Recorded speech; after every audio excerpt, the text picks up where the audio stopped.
за България. Здравейте и добро утро. Добро утро. Както безбрежната тема за парното, така и здравеопазването се оказва нещо подобно, като полемика без край. Чета в един от днешните вестници, чело на броя, в Българския лекарски съюз чакат фалити на над 100 здравни заведения до година. Дълговете на болниците нараснаха на 300 милиона лева. Цитирана е и шефката на здравната каса Румяна Тодорова от предишно нейно изказване от края на ноември. Тя не е съгласна парите, които плаща Националната здравноосигурителна каса, да отиват за покриване на издръжка на здравните заведения. Не знам откъде да започна. По-скоро вие ще центрирате разговора, защото има изключително различни варианти да се проведе разговора. Един от тях е да започнем, ще фалират ли болници, другия от тях е парите от блокирани в резерва 40 милиона ще си останат ли там или ще отидат за здраве. Може пък да говорите и за някакъв протест на лекари, ако се очертава такова нещо, или това е просто спекулация. Слушаме ви. Откъде да започнем? Ами вие изборихте толкова много теми и аз се обърках, кое е най-актуално. Видно е, че се обърках и аз се питам всъщност колко многото проблеми в системата на здравеопазването трябва да, на кой от проблемите трябва да дадем акцент. Времето няма да е толкова много. И аз си мисля, че трябва да дадем няколко така, в няколко рекурса да тръгнем.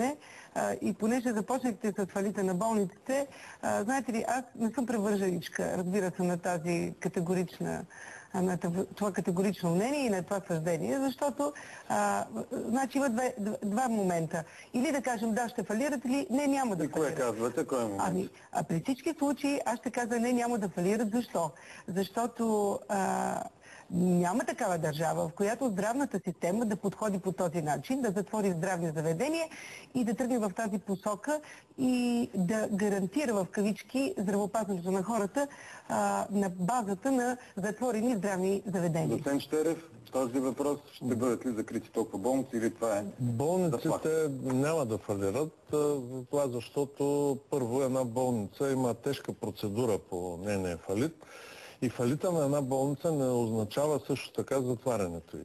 Гражданите трябва да бъдат спокойни, поне за това, че болници няма да бъдат затворени. Но има друго нещо, че задълженията на болниците, дълговете ще продължат да растат и те ще продължат да растат поне до юни следващата година, до изборите, защото сегашното управляващо мнозинство нищо не прави по отношение на изменения на финансиране на здравеопазването. Напротив, увеличените около 400 милиона лева от здравна вноска 6 до 8% ще бъдат сложени в фризера, в консолидирания държавен бюджет. Това са 400 милиона, заради които и пациентите скочиха, че трябва да отидат при... Те не са 400, те са 777 милиона общо от преходния остатък. Не, те са блокирани 375 и сега искат още 400 да ги блокират в консолидирания държавен бюджет, което е нарушение на Закона за здравното осигуряване. Това ли е основната грешка според вас в момента, че тези пари се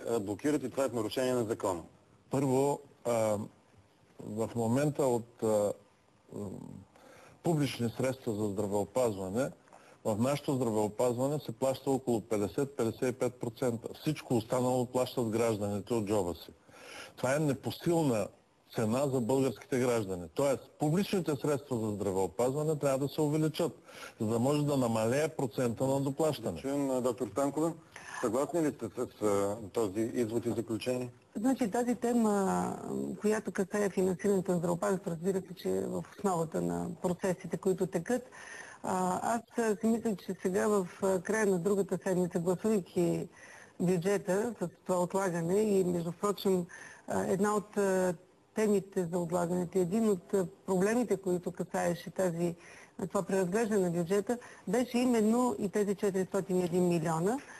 Нека да минат тези дни, в които ние отново ще подложим на анализ тези 401 милиона, които разбира се са запълнувани от вноски на осигурените. Събрани са от хората, грубо казано. От хората. При всички случаи публичните средства трябва да бъдат увеличени и още в началото на мандата, когато започнахме да подреждаме системата, ако мога така да кажа, ние поставихме няколко основни проблема.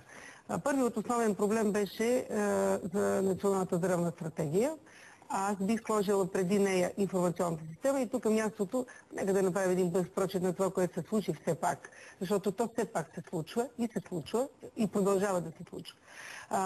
Преди около една седмица, вие сигурно знаете, че беше приятелството... Стратегията знаем и няма нужда да разказваме, защото здравният министър дойде и обясни